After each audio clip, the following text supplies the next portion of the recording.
blocked Caitlin's introduction. All right, you guys, she is amazing. She's going to give us a really special shout. This is why I don't get to do shows out in public. I'm relegated to my own home. Good God. The worst introduction ever. Caitlin Weierhauser.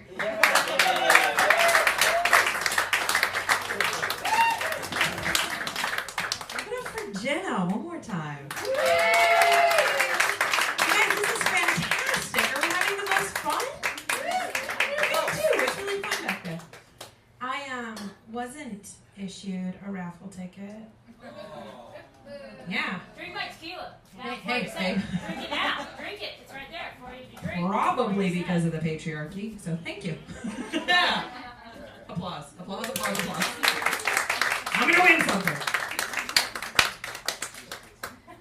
So I want to tell you about all my shit, you guys. I actually just got back from Seattle, and it was so much fun. I went up for comedy. It was my first comedy road trip, and I'm like, oh, you guys, I had so many feelings. I went up with 9 people who like to do the same thing to vaginas that I do, so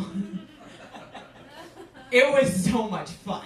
It's amazing I'm not on my period.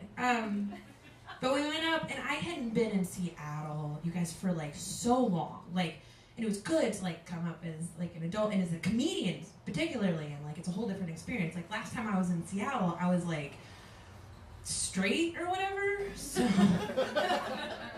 or a liar, one of those.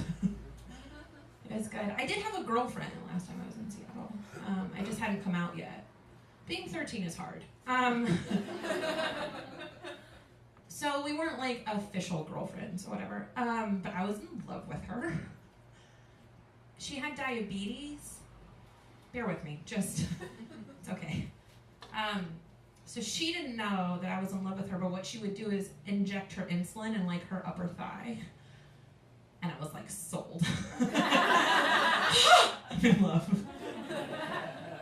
We went from the Seattle like baseball situation that I obviously care deeply about to church camp. It was like a 2-part junior high trip. Did any of you guys go to church camp? Don't be ashamed. Yeah, it happened to a lot of us. It's bullshit. I got a hard time at church camp. I became like an atheist on the second night, and I think primarily because I'd already seen Dirty Dancing, and I know a fucking racket when I see one. The whole thing with church camp is you send a bunch of tweens out to the woods under the supervision of 20-year-olds who can like marginally play the guitar. So yeah, clearly qualifying for spiritual guidance.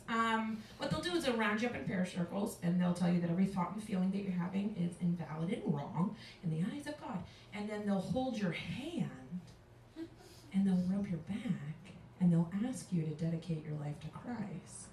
And getting a back rub from a 20-year-old at 13 is like a blowjob. Like, it's so sensual. So you're like, yeah, anything you fucking want.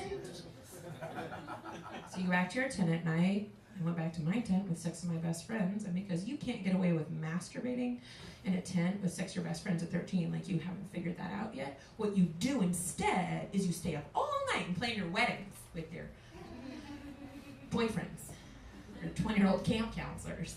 Like, you don't know a lot, but you know your parents are gonna fucking love them. So my friends are like, my wedding's gonna be peach and turquoise. We're gonna have it at Disneyland. They're like, Caitlin, who do you have a crush on? And I was like, every boy.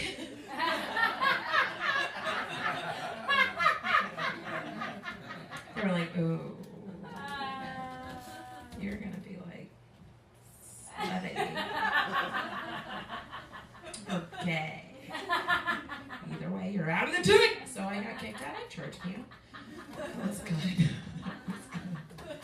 I'm sure you guys have like guessed by now or whatever. But clearly I am a Virgo. Yeah. So naturally, I am queer as Christmas. You guys. Have you ever like woke woke up gayer than you went to bed? Anybody? Anybody? After a weekend in Seattle with like 9 fellow queers, I woke up in nothing but a denim vest and boxers. You guys, I didn't wear that to bed. Also, with being a Virgo, I'm a feminist, I'm atheist and vegan, just typical Virgo. I think most stereotypically about me as being a Virgo is that I don't fucking believe in astrology, you guys. It's not real. It's totally not real. Yeah, I'm the only queer in Portland that doesn't believe in astrology. So I'm single for a number of reasons. That's one of them. They don't like that. I'm at the level of singledom where like I'm very secure, I'm very happy, I'm very well adjusted, but like I'm only capable of like the level of relationship where like I know your name or whatever, kind of.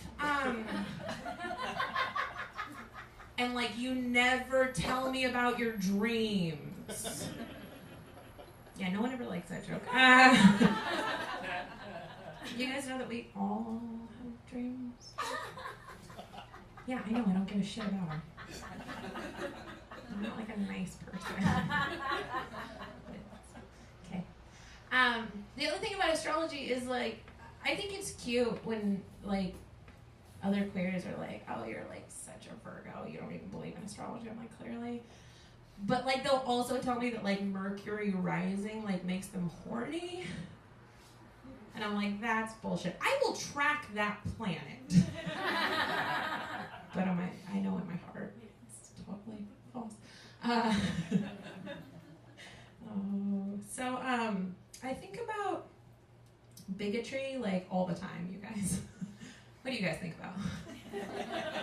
Bigotry, right? I know. I think that my obsession with bigotry goes back to me having a massive anxiety disorder, also being body positive, sex positive, advocate for sensitive language and social justice.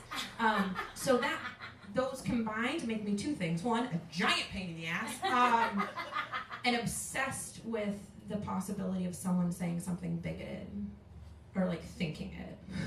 That's enough. A freak out. It's horrible. Having the massive anxiety disorder, it's kind of like being in like an abusive codependent relationship where I'm like, I'm gonna wake up in the morning and like affect change. I'm gonna do dishes, I'm gonna do laundry, I'm gonna do a comedy thing, I'm gonna do work, right? My anxiety is like, it's cute that you think that. No. We're gonna obsess over the nap time incident from 1st grade for 6 hours today, and then you're gonna curl into a puddle and weep. Oh, the nap time incident, by the way, from 1st grade was Mrs. House was like, nap time, get your carpet samples out and lay on the linoleum. And I was like, okay. I took my pants off, you guys. I just took them off, and that's not okay in a public school. They're super not into that. And she was like, oh my God, can I put your pants on? And I was like, and then I've kind of just been doing that ever since. Yeah.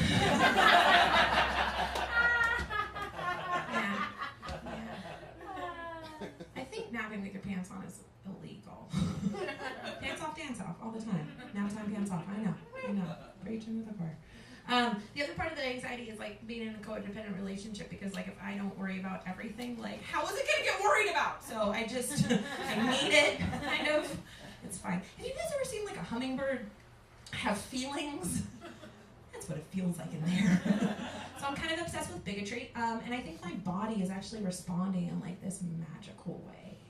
Are you ready for this? This is gonna blow your minds. I am biologically responding to my own obsession with bigotry because I am growing extra teeth and nobody knows why. Like they're just in there. I am 31, you guys. Guess what you're not supposed to be doing at 31? Growing extra teeth. Yeah. First of all, they are in my mouth and I'm very grateful for that. That's great. They're in a row, they're in the front. I think I'm part shark, I'm not sure. Or like the worst X-Men. X-person, and I hate that joke because I have to say X-Men first and then I get to say X-person, but I can't just say X-person because nobody knows what the fuck I'm talking about. Again, the patriarchy. It's fine. I call them my bonus teeth. I like them. I'm keeping them. I went to a dentist a number of years ago and I was like, there's like some action in here. And he was like, yeah, that is really strange. It looks like, whoa. that reaction seems unnecessary. And then he made it worse because he was like, Carol, get in here, you gotta see this. That's unwelcome. So I've embraced them and I've been kind of protective of them and didn't just want to pull them out and I'm like, no, they're mine. I grew them.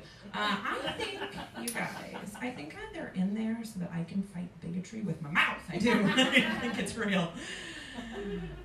I saw a picture on the internet and it changed my fucking life and I have to tell you about it. It was a picture of a baby cobra snake who was just busy being disgusting, who had just eaten his lunch that consisted of a millipede that was busy being the size of a giant eel, you guys.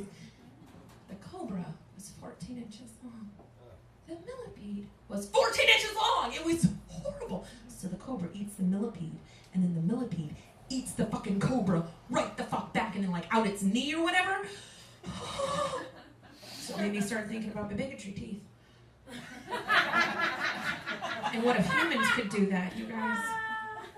And then I was like, who would I eat? And I was like, oh my God, I'm a vegan. I'm the prey. Who would eat me? Oh my God, Rush Limbaugh. Rush Limbaugh would eat the fuck out of me. It's not a fat joke. It's simply that I don't know that he's not a cannibal. On top of the other list of shitty things that he is, I don't know that he wouldn't. So if he eats me, you guys, I'm going to eat him right the fuck back. And that's how I'm going to solve bigotry. Just eat him. Bill O'Reilly. And that Sterling fuckhead. Yeah, I'm just going to eat him with my vegan teeth. And when I say vegan, I mean, a liar? Did you guys know you could do that? You can just lie about it. Like, if you're gluten intolerant, you can't, like that'll fuck up your tummy. Like, that's not getting around, but, like, I eat chicken today. You guys, I'm a vegan. I win. I talk about bigotry a lot on stage, and I just am mad at everything, naturally. One of the things that I like to talk about is like when I get mistaken for one thing that I'm not for another thing that I am, right? So recently, I got off the bus, and a guy followed me off the bus, and I was like, oh, okay. And then he, like, kind of got in step with me, and I was like, too much, no. And so I started walking faster, and then he started walking faster, and I was like, well, this is it. I'm going to die. Mind you, very nice neighborhood in Portland, middle of the day, but I was sure of it. So I started sprinting away from him, and he chased after me, and I about peed my pants. And I get stopped at a red light, turn around, like, ready for fights, and he runs up to me, and he's like, I thought you were a man.